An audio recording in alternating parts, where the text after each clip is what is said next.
పోలీసులను అడగాలి, ఏం చేస్తున్నారు సార్, ఇదిగో ఆధారాలు, ఇదిగో మీ యాక్షన్ ఏది. నార్సింగ్ పీస్ మీద ఇప్పటికే ఆల్రెడీ ఒక నింద పడింది. ఒక ఆఫీసర్ ఎవరో కుమ్మక్క ఇదేదో అయిందని చెప్పి ఆమె ట్రాన్స్ఫర్ కూడా చేశారు.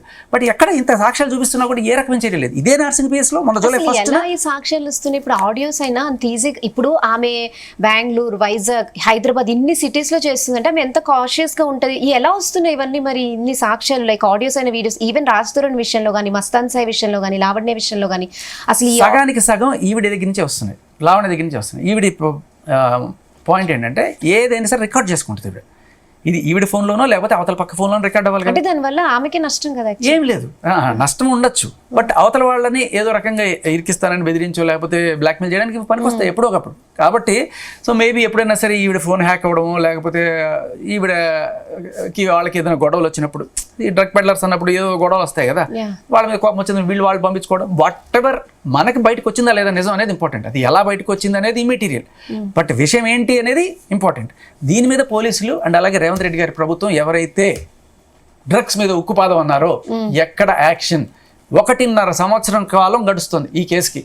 సాక్ష్యం నేను చూపిస్తున్నా, యాక్షన్ ఏది. ఓకే, ఇప్పుడు దీనిపై మీరు ఏమైనా హెచ్ఆర్సీకి వెళ్ళాలనుకుంటున్నారు? ఎందుకంటే మీరేమో అసలు పోలీసులు ఎవరు యాక్షన్ తీసుకోవట్లేదు అంటారు, వాళ్ళేమో చాలా క్లియర్ గా అన్ని జరుగుతున్నాయి చట్టం ప్రకారం అని లాస్ట్ టైం నార్సింగి వాళ్ళ పోలీసులు కూడా చెప్పారు. చట్టం ప్రకారం జరగడానికి మామూలుగా వదిలేస్తే అలా జరుగుతాయి. కానీ చట్ట ప్రకారం ఇదిగో ఇది కోర్టుకు రావడానికి 1 సంవత్సరం, కోర్టులో తీరడానికి 1 సంవత్సరం, ఇలాంటివన్నీ జరిగేటప్పుడు మనం ఏం చేస్తాం? గవర్నమెంట్ వాళ్ళు ఎప్పుడైతే ఎస్పెషల్లీ ముఖ్యమంత్రి గారు ఫాస్ట్ ట్రాక్ కోర్టులు పెట్టి ఇవన్నీ కూడా పరిష్కరించండి, ఈ పోక్సో కేసులు ఇవన్నీ చెప్తున్నారు కదా. సో ఆయన ఒక మాట ఇచ్చారు కదా, డ్రగ్స్ మీద ఉక్కుపాదం అని చెప్పి. అంటే ఏంటి? He has to enforce this is done in a fast track. 1.5 సంవత్సరం అయినా సరే ఛార్జ్ షీట్ కూడా కాలేదంటే కేసుకి, కళ్ళ ముందు సాక్ష్యాలు కనబడుతున్నా కూడా ఏం చేస్తున్నారు? బట్ మళ్ళీ ఇప్పుడు రావాల్సిన పని అయింది అంటే జూలై 1వ తేదీ మొన్న ఈవిడ 15 మందిని వేసుకుని వెళ్ళి రాజ్ తరుణ్ ఏ ఇల్లు అయితే అమ్మేశాడో ఆ ఇంటి మీదకి వెళ్ళి వాళ్ళ మీద దాడి చేసింది. ఆ విజువల్స్ కూడా ఉన్నాయి, వేసుకోండి మీరు. పేరెంట్స్ కాదు, అయ్యో అది తర్వాత రీసెంట్గా అమ్మా ఒక 10 రోజులు అవుతుంది.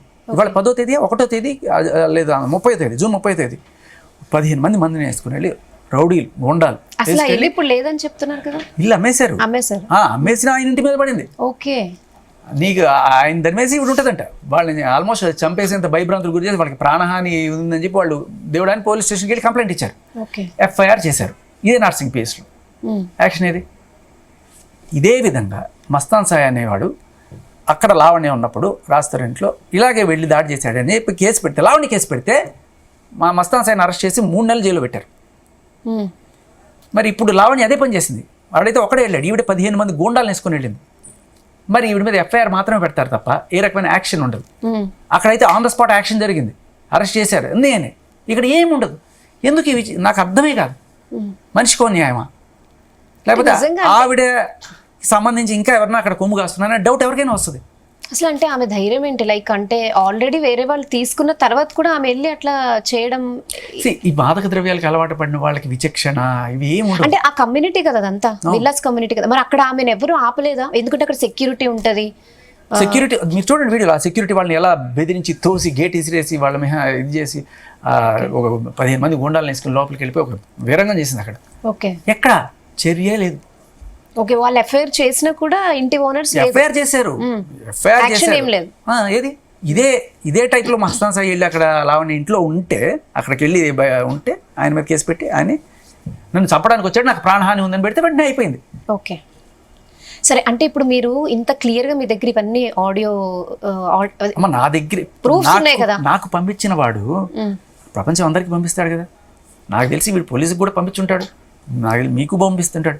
ఇప్పుడు ఏంటంటే మస్తాన్ సాయో లేకపోతే ఎవరో లేకపోతే ఎవరైతే ఈ ఆడియోలు కలుగున్నారో లేకపోతే అవన్నీ వాళ్ళు శేఖర్ భాష ద్వారానే పంపించాల్సిన అవసరం లేదు కదా.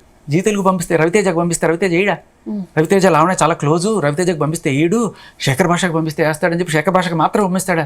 కాదు కదా, ఎవరికి పంపించినా వేస్తారు కదా. ఎవరికి పంపించినా మన రెస్పాన్సిబిలిటీ ఏంటి? మీరైనా నేనైనా ఇది పోలీసులకి చేరాలి అండ్ అలాగే ప్రజలకు కూడా తెలియాలి. ఎందుకు పోలీసులు ఎందుకు యాక్షన్ తీసుకోవట్లేదు అనేది. అదే ఇప్పుడు last time Zee Telugu news స్టూడియోలోనే మీ మీద ఆమె దాడి చేసింది ఈ టాపిక్ మీద మాట్లాడుతుంటే. సో ఇప్పుడు ఏమైనా మీరు మళ్ళీ మాట్లాడారు? అది చాలా దారుణమైన టాపిక్ అమ్మా, అది ఇంకా దారుణం. ఇప్పుడు డ్రగ్స్ కన్జ్యూమర్ అనేది ఒక చిన్న కేసు, అంటే మీ ఆనందం కోసం మీరు తీసుకొని మిమ్మల్ని మీరు కొల్లబడుచుకొని మీరు చస్తున్నారు. సరే అది ఏదో రీహాబ్ వస్తుంది. కానీ ఇంకోటి డ్రగ్స్ అమ్మడం అనేది చాలా పెద్ద దారుణానికి. దానికన్నా దారుణం ఏంటి తెలుసా? మీరు అమ్మినప్పుడు కొనుక్కునేవాడు ఎవడు? అలవాటు ఉన్నవాడే కొనుక్కుంటాడు. వాడిని ఎవరిని మీరు గన్ను పెట్టి. దానికన్నా దారుణమైనది ఏంటంటే బలవంతంగా అలవాటు చేయడం. అది ఆ రోజు నేను తీసుకొచ్చింది. ప్రీతి అనే అమ్మాయికి 21 ఏళ్ళ అమ్మాయికి ఈ 33 ఏళ్ళ అమ్మాయి బలవంతంగా డ్రగ్స్ అలవాటు చేసి ఆ అమ్మాయి జీవితం నాశనం చేసి ఆ అమ్మాయి రీహాబ్కి వెళ్ళి బయటకు వచ్చింది. ఈ అమ్మాయి ఈరోజు రీహాబ్కి వెళ్ళిన దాఖలా లేవు ఇప్పటికి కూడా. పోలీసు కళ్ళ ముందు ఇంత కనబడుతున్నా వాళ్ళు రీహాబ్కి పంపించరు. కేసు పెట్టి ఎఫ్ఐఆర్ పెడతారు, ఛార్జ్ షీట్. రీహాబ్ తీసుకెళ్లారు కదా లావణ్యకి? లేదు, ఇప్పటిదాకా రీహాబ్ లేదు.